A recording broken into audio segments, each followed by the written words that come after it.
Everyone, कैसे हैं आप सब। उम्मीद करते हैं अच्छे होंगे। आज हम यूनिक गीता किचन में बनाएंगे सेब की बर्फ़ी। ये सेब की बर्फ़ी बहुत अच्छी लगती है खाने में और बनाना तो बहुत सरल है। पहले हम सेब को छील लेंगे। छीलने के बाद एक सेब कटर आता है, उसी से हम इस तरह से काट लेंगे। अगर सेब कटर नहीं है तो इसे चाकू से काट सकते हैं।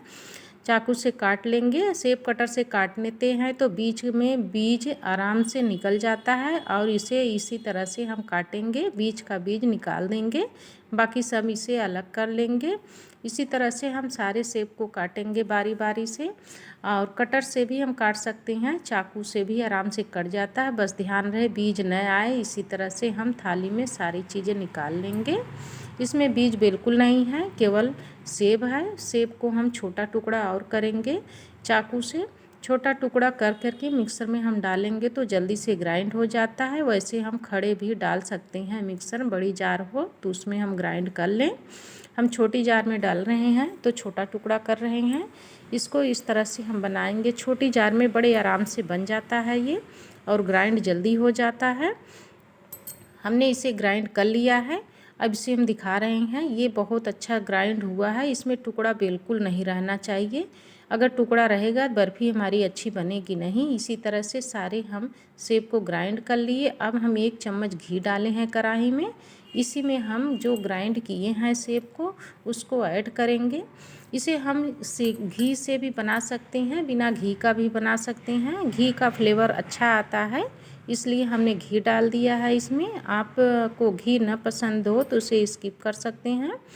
इस तरह से हम इसके चलाएंगे और ये अच्छे से जो पानी सेब का है धीरे धीरे ख़त्म होता जाएगा और सेब हमारा सूखता चला जाएगा। इसी तरह से हम चलाते रहेंगे ताकि यह पकड़े ना और आराम से इसे बहुत जल्दी ये सूख भी जाता है। ज़्यादा समय नहीं लगता है, लेकिन इसे हमें बराबर चलाना है क्योंकि हम जब चलाएंगे नहीं तो कढ़ाई में पकड़ने का चांस रहता है। ये पकड़ लेगा तो हमारा बर्फ़ी अच्छी नहीं बनेगी क्योंकि वो जला हुआ स्वाद आता है। इसलिए हम इसे बराबर चलाते जाएंगे और ये सूखा ड्राई होता चला जा रहा है। अब देखिए ये कितना सूखा हो गया है। इसको हम और सूखा बनाएंगे। थोड़ी देर हम इसे और चलाएंगे। अब इसमें हम डालेंगे चीनी। हमारा सेब है 1 किलो। हम इसमें डाल रहे हैं 2 चम्मच कॉर्नफ्लावर। कॉर्नफ्लावर डालने से ये गाढ़ा थिक और हो जाता है। जो हल्का फुल्का पानी की नमी रहती है कॉर्नफ्लावर अच्छे से सोख लेता है। इसको हम इस तरह से डाल करके बढ़िया से चला देंगे, या फिर सेब डालते समय ही कॉर्नफ्लावर को उसी में मिक्स कर दीजिए। मिक्सर में ही ग्राइंड हो जाए तो अच्छे से मेल्ट हो जाता है। हमने इसे इसी तरह से डाल के अच्छे से मेल्ट कर रहे हैं। अगर आप मेल्ट ना कर पाएँ तो उसे मिक्सर में जैसे सेब डालती हैं उसी तरह उसको भी सेब के साथ 1 चम्मच डाल दीजिए। वो ग्राइंड हो जाता है तो अच्छे से मिल जाता है। हमने इसे मिला लिया है। अब देखिए ये गाढ़ा थिक हो गया। अब इसके बाद हम चीनी ऐड कर रहे हैं। 1 किलो सेब में हम डालेंगे 1 पाव चीनी। ज़्यादा नहीं डालेंगे, सेब तो मीठा होता ही है। बस हम इतना ही डालेंगे। इसे हम फिर गाढ़ा बनाएंगे। इसे हम इतना गाढ़ा करेंगे ताकि ये अच्छे से जम जाए। जब हम हल्का सा कमी करेंगे गाढ़ा होने में तो ये जमेगा नहीं सही से, अच्छा नहीं लगेगा। इसको हम थोड़ी देर के लिए रख दिए हैं, ज़्यादा समय नहीं। थोड़ी देर के लिए हम रखने के बाद हम इसमें थोड़ा सा डाल रहे हैं नारियल का चूरा। जो हम सूखा हुआ नारियल लिए थे उसी को हम इसमें ऐड कर रहे हैं। ये मार्केट में बहुत आराम से मिल जाता है। अगर हम नारियल का बुरादा कहें तो बहुत बढ़िया आराम से मार्केट में मिल जाते हैं। अगर मार्केट में ना मिले तो हम घर पर उसका ऊपर का पार्ट निकाल देंगे जो काला रहता है। उसके बाद हम छोटा छोटा टुकड़ा करके मिक्सर में ग्राइंड कर देंगे। वो बहुत आराम से उसका चूरा बन जाता है और उसी को हम इसमें ऐड कर देंगे। घर पर हम बनाते हैं तो उसका स्वाद अलग आता है। जो मार्केट में रहता है वो सूखा ड्राई हो जाता है, वो नारियल का स्वाद उतना आता नहीं है। लेकिन फिर भी हम पहले ये डालकर इसे पकाते हैं तो धीरे धीरे उसका स्वाद बढ़ जाता है। अगर हम डालते समय ही डाल करके इसे पकाएंगे और फिर तुरंत हम उसे निकाल लेंगे तो उसमें स्वाद नारियल का नहीं आता है। हम नारियल डालते हैं, एक तो वो ऑयली रहता है और ऊपर से इसमें जो चिपचिपापन है वो भी ख़त्म हो जाता है ऑयली की वजह से। इस तरह से देखिए हम चला रहे हैं और ये अच्छे से कढ़ाई छोड़ दे रहा है, तो समझिए हमारा ये अच्छे से बन गया है। इसको हम थोड़ा सा और चलाएंगे ताकि ये और गाढ़ा थिक हो जाए। बर्फ़ी बनाने के लिए ये इसको गाढ़ा बहुत ज़रूरी है करना।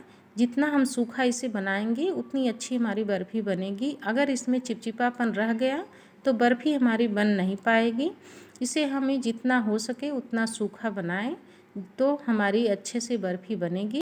इसे हम एक प्लेट में निकाल ले रहे हैं और उसमें हल्का सा घी से गार्निश कर देंगे ताकि नीचे चिपके ना। इसे हम निकाल लिए हैं। ये काफ़ी गर्म है, इसको हम हाथ से नहीं चलाएंगे, चम्मच से हल्का सा हम घी लगाएंगे ताकि हमारी चम्मच में न लगे और इसे इस तरह से चम्मच से फैला देंगे। चम्मच से फैलाने पर ये अच्छे से बढ़िया से सेट हो जाता है। और इस तरह से देखिए हम गोले में बना रहे हैं, वैसे लंबा में बनाएं तो बर्फ़ी बहुत अच्छी बनती है। हमने इसे फैला दिया है गोले में, इसका हम किनारे किनारे का पार्ट निकाल देंगे तो भी हमारी बर्फ़ी बन जाएगी। लंबे में फैलाने में ये रहता है कि एक भी मीठा इसमें से मिस नहीं होता, सारी बर्फ़ियों के आकार कट जाता है। और गोले में हम बनाते हैं तो छोटा बड़ा टुकड़ा इसका निकल जाता है, वो बर्फ़ी नहीं बन पाती। जो बीच का रहता है बस वही बन पाता है। हमने देखिए फैला दिया है इसे और फैला करके हम 2 घंटे के लिए इसे रख देंगे, या फिर जल्दी रहे तो इसे फ्रीज में रख दीजिए 1 घंटे के लिए। ये बहुत जल्दी से सेट हो जाता है। अब ये सेट हो गया है देखिए। इसको हम 2 घंटे हो गए हैं। अब इसके बाद हम देखिए इसे निकाल करके हम इसे चाकू से काट रहे हैं। इस तरह पहले हम लंबे में काटेंगे, उसके बाद तब हम तिरछे काटेंगे। बर्फ़ी जब भी काटें पहले सीधा, उसके बाद हम तिरछे आकार में काटेंगे तो बर्फ़ी बड़े आराम से बन जाती है। इस तरह से हमने लंबे में काट लिया इसे। अब हम इसे तिरछे आकार में काटेंगे। हमने तिरछे में भी काट लिया है। देखिए कितना बढ़िया बर्फ़ी बन के तैयार हुआ है। इसको हम निकाल करके दिखा रहे हैं। हम इसी तरह से बारी बारी सारी बर्फ़ियाँ निकाल लेंगे। ये बहुत आराम से निकल जाता है क्योंकि प्लेट में हमने हल्का सा घी लगाया था और उसे निकालने में कोई दिक्कत नहीं होती है, बहुत आराम से यह निकल जाता है। हम इसी तरह से बारी बारी निकाल करके एक प्लेट में सर्व करेंगे। हम इसे सजा करके रख रहे हैं। जब भी बर्फ़ी बनाएं इस तरह से रखें तो अच्छा लगता है देखने में और बर्फ़ी का शेप भी बढ़िया लगता है। हमने इस पर एक एक काजू लगाया है। एक काजू में इस तरह से 2 भाग कर लिए हैं और इसको हम इसी तरह से सजा दिए हैं। बर्फ़ी हमारी देखिए कितनी बढ़िया बनी है। ये खाने में भी तो टेस्टी लगती है और देखने में भी बहुत अच्छी लगती है। एक बार बनाइए और देखिए कि सेब की बर्फ़ी कितनी बढ़िया बनती है। देखने में केवल डर लगता है कि कैसे बना होगा, लेकिन ये बहुत आराम से बन जाता है, कठिन बिल्कुल नहीं है। इसे बनाइए और इसके बाद हमें कमेंट करके बताइए आपकी बर्फ़ी कैसे बनी है। हमारी रेसिपी अच्छी लगी हो तो एक लाइक और सब्सक्राइब कर दीजिए। धन्यवाद।